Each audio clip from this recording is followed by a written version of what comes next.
Bonjour. Ça y est, on est enfin arrivé dans ces fameux alizés. Les alizés, pour nous, ça a une importance capitale parce que c'est rien de moins que la climatisation de tout notre hémisphère, avec des gros nuages organisés en rue, mais aussi parfois des squalls en anglais, ils appellent ça, des gros cumulonimbus qui sont chargés d'énergie et qui viennent se déverser sur vous avec du vent violent souvent, des averses où il n'y a plus rien et ça rebondit sur l'eau, ça fait comme un tapis au-dessus de l'eau, un petit matelas quasiment de vapeur d'eau. C'est très impressionnant et quand le vent se met à souffler là-dessus, ça fait un paysage dantesque. Je viens d'en traverser un il n'y a pas très longtemps. Cette partie du parcours, elle est importante parce que euh, elle va déterminer l'angle à laquelle on va arriver sur la Guadeloupe. Elle va, elle va déterminer l'état de fraîcheur dans lequel on sera en arrivant à la Guadeloupe. Il y a quelques heures entre nous, même si Charles a pris une bonne option là, en étant très en avance. Il a vraiment réussi à creuser le trou là. Mais c'est vrai que toute cette période-là, elle est scabreuse. Parce qu'il y a eu de nombreux chavirages dans cette période des alizés. Après, une fois arrivé à la tête à l'anglais, le tour de l'île est vraiment très scabreux, dans le sens où il n'y a pas du tout de vent et qu'on peut rester arrêté pendant des heures. Et il y a quelques heures qui finalement nous séparent tous les trois. Donc c'est une période où il faut à la fois être très vigilant sur l'instant parce que c'est piégeux comme endroit. On peut être grisé par la vitesse et se faire vraiment couper les ailes.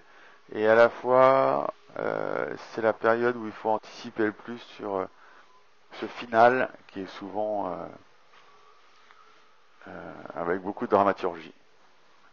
Mais c'est aussi plaisant hein, parce que là, ça déboule. Il y a des moments où on vole et puis des moments où c'est moins volant. Mais quand vous êtes en mode vraiment volant, comme je suis en ce moment là, au-dessus de l'eau, entre 30 et 36 nœuds, sous Genecker, Grand Voile Haute, c'est absolument extraordinaire. Là, j'ai une émotion et une sensation surtout, qui est vraiment celle pour laquelle ce genre de bateau Sodebo est fait et ce qu'on a rêvé depuis des années et des années.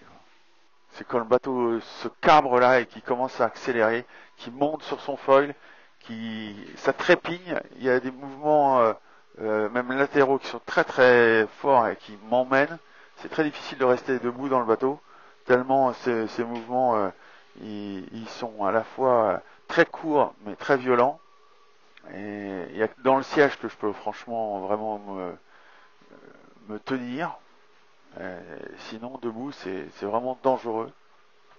Et là, quand il s'est cabré et qu'il commence à accélérer et que je sens tout le bateau vibrer, c'est vraiment une sensation incroyable. C'est vraiment très très fort.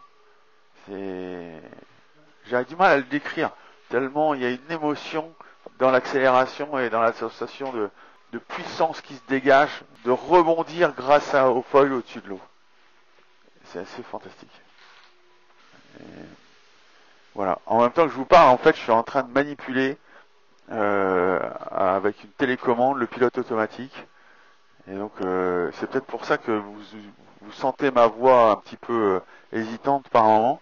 C'est que je suis en permanence relié au chiffre du bateau et relié à sa vitesse et au pilote automatique. Et c'est une voice note un peu particulière parce qu'elle est en même temps que je fais autre chose.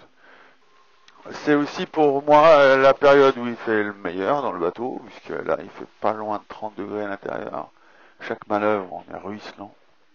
Et il fait vraiment, là il fait très beau. Euh, c'est le moment où j'ai réussi à redormir un petit peu, donc je me requinque un petit peu après être en dette de sommeil depuis longtemps là, ça me fait vraiment du bien. Et Et j'ai remangé correctement. La nourriture, ça a été, j'ai pas trop mal géré. C'est le sommeil qui a été très très difficile. Voilà, voilà.